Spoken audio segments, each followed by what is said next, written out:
Good morning. My hair is wet, but I finished a book and I wanted to talk about it because that seems to be what I'm doing these days on here. Maybe I should close my blinds. Hold on, pause. Anyway, I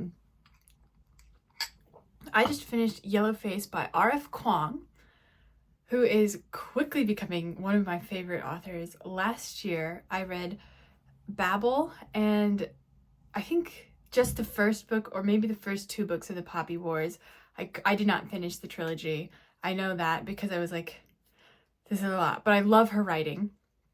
And Yellowface was like very different than Poppy Wars or Babel. Babel was my favorite book of last year, by the way. I gave it 5 stars. I loved it. I went back and reread parts of it just because I enjoyed the writing of it so much. So it was my favorite book of last year. Just such a good book. I really enjoyed that book. I like the system of that book. Wonderful. So that's why I've been trying to read more of her work. And Yellowface was so completely different than the last, what I'm used to from her. And I wasn't sure what to expect going in because I didn't really look into it very much before I read it. But I really liked it. Oh, but it was hard to read. Just on purpose, the main character, I just kept cringing. Everything she did she did so many wrong things. And that's kind of the point, I think, of the book, is that the character is making these mistakes and she's doing these things that you just think are just, so wrong. Oh, goodness gracious. And I like how it ends. I like how this ends on, she really thinks she's going to, dig herself out of this trench that she's put herself in, and the ending of the book, but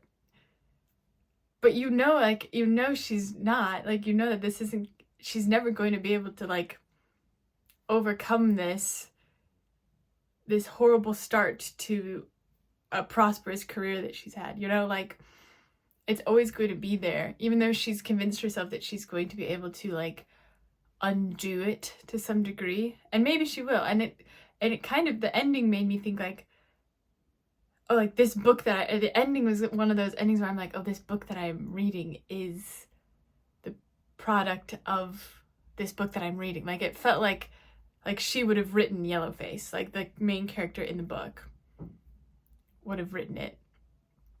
Or maybe that was the point. I'm not the most literary, intelligent person, but I do enjoy reading. And that book, the thing is I always read before bed.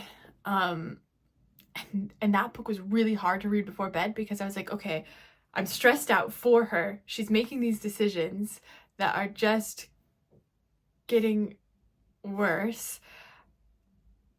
And so I was just I'll get to a point where Juniper isn't doing something that's making me anxious on her behalf, and then I'll go to bed.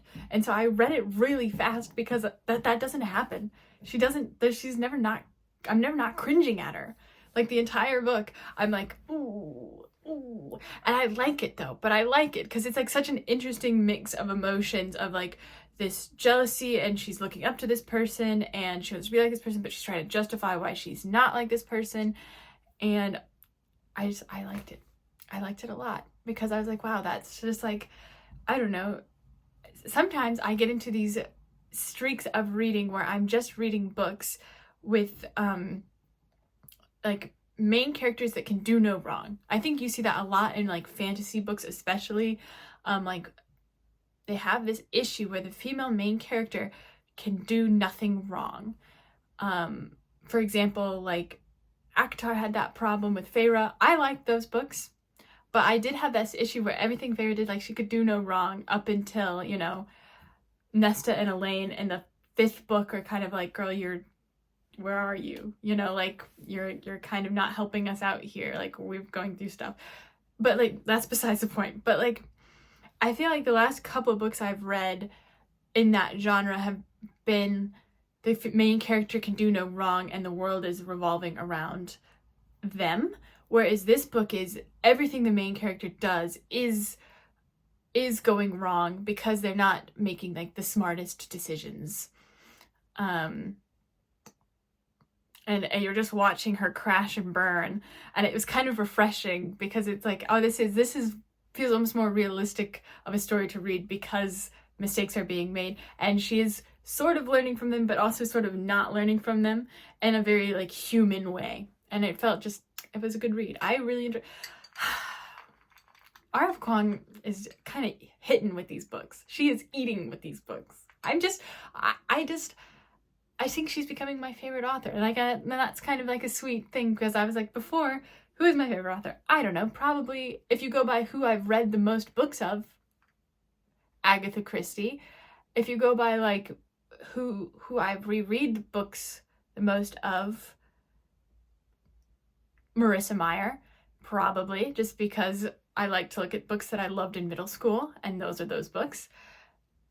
But like, just like for the quality of writing and like genuinely enjoying the stories that she's telling, I think R.F. Kuang has become my favorite author. And I like that. That makes me happy. I don't know. That's just my thoughts. I like to just spew my thoughts because, I don't know, maybe I'll go back and rewatch these if I reread her books, which I am a book rereader. I just like to reread books, especially if they're good. Sometimes I'll reread books that are bad. I'm like, why did I do this? But what am I reading next? I am still working on the third book of the Crowns of Nyaxia series, the one that's centered around Misha. I don't know how to say her name. I know how to read it. I can't. Misha, maybe. That's on my Kindle right now. I'm reading that. Oh, here we go. I have a pile of books like literally right next to me.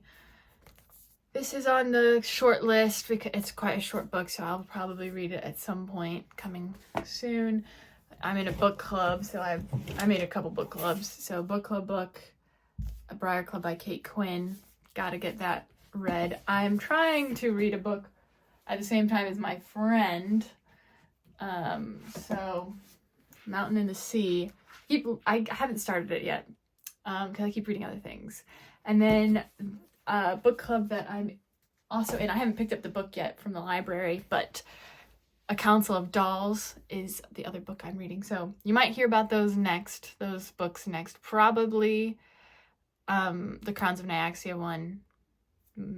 I should finish that one next because I should read things in the order that I've started them, but I don't do that. Yeah.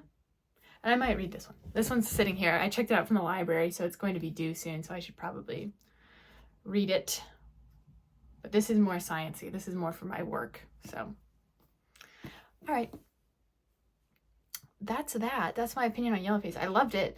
I'm probably going to give it like 4 or 5 stars. I hand out 5 stars very easily, so don't take my review as anything seriously. Talk to someone who criticizes books more, because I cannot.